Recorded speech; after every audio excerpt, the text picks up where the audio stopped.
నెల్లూరు నగరంలోని స్థానిక డిఆర్ ఉత్తమ హోటల్ నందు మాజీ ఐఏఎస్ అధికారులు PV Ramesh, additional chief secretary Andhra Pradesh Sujatha Rao, మాజీ యూనియన్ హెల్త్ సెక్రటరీ సంయుక్త విలేకరుల సమావేశంలో మాట్లాడుతూ ఉన్నత విద్యావంతుడు, మాజీ సహచరుడు కొప్పుల రాజు నెల్లూరు పార్లమెంటు నియోజకవర్గం అభ్యర్థిగా పోటీ చేయుచున్నాడని, కావున జిల్లా ప్రజల సమస్యల పట్ల అవగాహన కలిగిన వ్యక్తిగా పోటీ చేయుచున్నారు. కావున నెల్లూరు ప్రజలు ఆలోచించి కొప్పుల రాజును ఎంపీ అభ్యర్థిగా గెలిపించవలసిందిగా విజ్ఞప్తి చేశారు. నా పేరేమో సుజాతారావు. నేను ఇక్కడ 4 ఏళ్ల కిందట కలెక్టర్గా పనిచేశాను.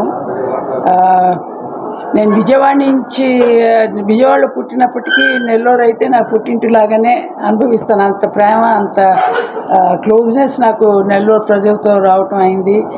అండ్ ఇప్పటికి కూడా నాకు నెల్లూరు మెమరీస్ అంటే చాలా ప్రెషర్స్ అండ్ చాలా ఇంపార్టెంట్ అనమాట. అందుకని ఇవాళ నేను రావటం, ఎందుకంటే రాజు గారు నా తర్వాత సక్సీడ్ అయ్యి కలెక్టర్గా చేశారు. కానీ మా అందరికంటే ఆయన చేసిన పని ఏ కలెక్టర్ కూడా ఐ డోంట్ థింక్ చేశారని మీకు కూడా అందరికీ తెలిసిన విషయం. యాంటీ లిక్కర్ పాలసీ అవ్వచ్చు, విమెన్ అందరినీ కూడా ఆర్గనైజ్ చేసి మహిళా ఉద్యమం అంతా కూడా పెట్టడం, ఒక ఊపు తెచ్చింది. నెల్లూరుకి ఒక్కటే సంబంధించిన కాకుండా అదంతా రాష్ట్రం అంతావి. ఇప్పుడు మొత్తం కంట్రీలోనే 10 కోట్ల మంది మహిళల్ని సెల్ఫ్ హెల్ప్ గ్రూప్స్గా చేశారంటే ఆ సీడ్ వేసింది రాజుగారు.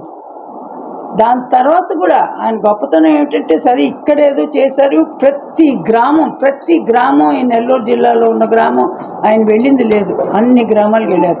అంటే ఆ కలెక్టర్ సరే ఉద్యోగం చేశారు, మేమందరం కూడా ఏదో తాపత్రయం పడ్డాం, మనం కూడా ఏదో చిత్తశుద్ధితోనే పనిచేయటం అయింది. కానీ ఢిల్లీకి వెళ్ళిన తర్వాత కూడా పదవిలో ఉన్నప్పుడు ఆయన తెచ్చిన చట్టాలు, కీలకమైన చట్టాలు అవన్నీ, MNREGS అవ్వచ్చు. ఇప్పుడు కూడా ఎంత బీజేపీ గవర్నమెంట్, అది కాంగ్రెస్ పార్టీదని తీసేద్దాం అనుకున్నా కూడా వాళ్ళు తీయలేకపోయారు కదా. MNREGSకి వాళ్ళు ఎక్కువ ఇచ్చారు ఇప్పుడు నిధులు. అదొక్కటే మనకి కోవిడ్లో పేదవాళ్ళకి ఉద్యోగం ఇచ్చే ఆస్కారం MNREGS వల్ల. అదేంటి, దేని మీద నిలబడింది? రైట్ టు ఎంప్లాయ్మెంట్ అని. అదొక హక్కు, ప్రజలకి హక్కు ఇవ్వటం is a very important concept. Raju గారు చాలా దాంట్లో పార్టిసిపేట్ చేసి ఈ హక్కులు మనం ఇవ్వాలి. అదొక్కటే కాదు, రైట్ టు ఫుడ్. ఇవాళ 80 కోట్లకి మనం ఉచితంగా 5 కిలోలు బియ్యం ఇస్తున్నారంటే దానికి ఉన్నది రైట్ టు ఫుడ్ యాక్ట్. దాంట్లో మళ్ళీ రాజుగారు చాలా కీలకమైన పాత్ర తీసుకోవటం అయింది. పెద్దదవ్వచ్చు, చిన్నదవ్వచ్చు. Right to information, right to food, right to work and employment, right to education. And అట్లాగే ఇప్పుడు ఇదేంటి, స్కావెంజర్స్. మనం అందరం కూడా చాలా ఇన్హ్యూమన్ను డిమీనింగ్ అని అనుకుంటాం.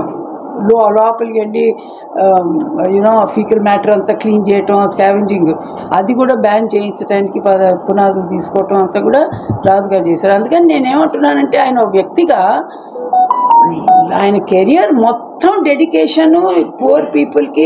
శంకరన్ గారు లాగా, ఆ శంకరన్ గారు పెట్టిన మార్గం మేము కొంతమంది ఫాలో అవ్వటానికి ప్రయాసం చేసాం.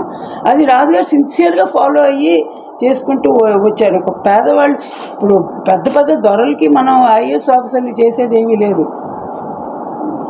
మన సహాయం ఎవరికి కావాలి? నిరుపేదలకి, ఆస్కారం లేని వాళ్ళకి, మార్జినలైజ్డ్కి, డిప్రైవ్డ్కి, షెడ్యూల్ కాస్ట్ అవ్వచ్చు, ట్రైబ్స్ అవ్వచ్చు, విమెన్ అవ్వచ్చు, వాళ్ళందరికీ సహాయం చేయటం అది మాకు నేర్పించిన లెసన్ అనమాట. నేను సర్వీస్లో జాయిన్ అయినప్పుడు మాకు శంకరన్ గారంటే, యుగంధర్ గారంటే వీళ్ళంతా చెప్పింది ఏమిటి, ఐఏఎస్ అంటే సోషల్ క్యాటలిస్ట్. సొసైటీని మార్చాలి, సొసైటీని ట్రాన్స్ఫార్మ్ చేయాలి. ఏదో ఉద్యోగం వచ్చింది కదా అని 10ంటికి వెళ్ళి 5ంటికి రావటం కాదు, జీతం పొందటం కాదు. సొసైటీని మార్చాలంటే ఒక ఈక్వాలిటీ తీసుకురావాలి. ఇప్పుడు దేశంలో ఏమిటి, 10% వాళ్ళకి 22% దేశం డబ్బంతా ఉన్నది, 45% ఆస్తులన్నీ వాళ్ళ దగ్గర ఉన్నాయి, 90% 15% ధనం. ఈరోజు సుజాతారావు గారు ఈ జిల్లా కలెక్టర్గా ఇంచుమించు 40 సంవత్సరాల క్రితం పనిచేశారు ఇక్కడ. వారు చాలా ఉన్నతమైన పదవులు, దేశానికి ఆరోగ్యానికి సంబంధించిన విషయాల్లో చాలా ప్రముఖమైన పాత్ర పోషించారు. ఇంకా ముఖ్యమైన విషయం ఏమిటంటే, వారి తండ్రి గారు KL రావు గారు, వారు దేశంలోనే పెద్ద పెద్ద జలపారుదల ప్రాజెక్టులు కట్టడం జరిగింది. నాగార్జున సాగరు, తర్వాత కేంద్ర మంత్రిగా పనిచేశారు. వారికి నెల్లూరు మీద చాలా అభిమానం ఉండడం. రెండవది ఏమిటంటే, నా పేరు డాక్టర్ పివి రమేష్, మీరు వినే ఉంటారు. నేను స్పెషల్ చీఫ్ సెక్రటరీగా పనిచేసి ఆంధ్ర ప్రభుత్వానికి, చంద్రబాబు నాయుడు గారి ప్రభుత్వంలోనూ, తర్వాత జగన్మోహన్ రెడ్డి గారి ప్రభుత్వంలో కూడా పనిచేసి రిటైర్డ్ అయిపోయాను.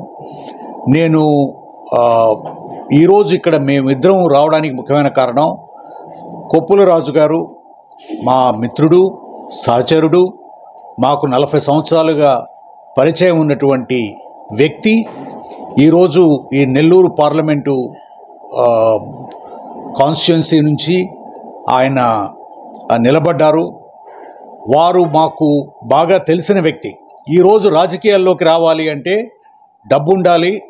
కోటీశ్వరులు తప్ప ఎవ్వరూ కూడా రాజకీయాల్లోకి ప్రవేశించడానికి అనుమతి లేని పరిస్థితి ఉంది. అటువంటి పరిస్థితుల్లో కొప్పుల రాజు గారు వారి 40 సంవత్సరాల జీవిత పయనంలో వారు ప్రజల కోసం, ప్రజల మంచి కోసం ఈ జిల్లాలో, ఈ ఆంధ్రప్రదేశ్ రాష్ట్రంలో, దేశవ్యాప్తంగా గణనీయమైనటువంటి సేవ చేశారు. వారు వారి స్వభాభిలేష కానీ స్వార్థం కానీ చూసుకోకుండా వారు మొత్తం జీవితం అంతా కూడా దేశం మంచి కోసం. వారికి ఒకప్పుడు రాహుల్ గాంధీ గారి దగ్గర పనిచేసినప్పుడు వారికి రాజ్యసభ సీట్ ఇస్తామన్నా కూడా, మంత్రి పదవి ఇస్తామన్నా కూడా తీసుకోకుండా ప్రజల కోసం పనిచేయాలి అని దేశవ్యాప్తంగా కొన్ని గణనీయమైనటువంటి ముఖ్యమైనటువంటి చారిత్రాత్మకమైన రైట్స్ బేస్డ్ లెజిస్లేషన్స్ తీసుకొచ్చారు. వారు రావడానికి right to information act, right to education act, right to food, తర్వాత ఎంప్లాయ్మెంట్ గ్యారంటీ ప్రోగ్రామ్, తర్వాత రాష్ట్రంలో ఎస్సీలకు, ఎస్టీలకు, దళితులకు, ఆదివాసులకు ఎస్సీ ఎస్టీ సప్లాన్ వారి జనాభా నిష్పత్తి ప్రకారం వారికి అభివృద్ధి కార్యక్రమాలు అందజేయాలనేది చాలా స్పష్టమైన చట్టం ఒకటి ఆంధ్ర రాష్ట్రంలో తయారు చేశారు. తర్వాత నిర్వీర్యమైన మాట వాస్తవమే, కానీ వారి కృషి గణనీయమైనది. ఈ జిల్లా ప్రజలకి వారి గురించి తెలుసు.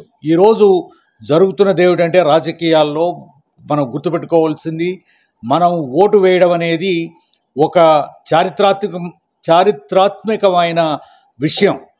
రాజ్యాంగం అందరికీ కూడా, మన భారత రాజ్యాంగం 1950లో అందరికీ, స్త్రీలు పురుషులు, ఈ కులం వాళ్ళు, ఆ మతం వాళ్ళు, ఈ ప్రాంతం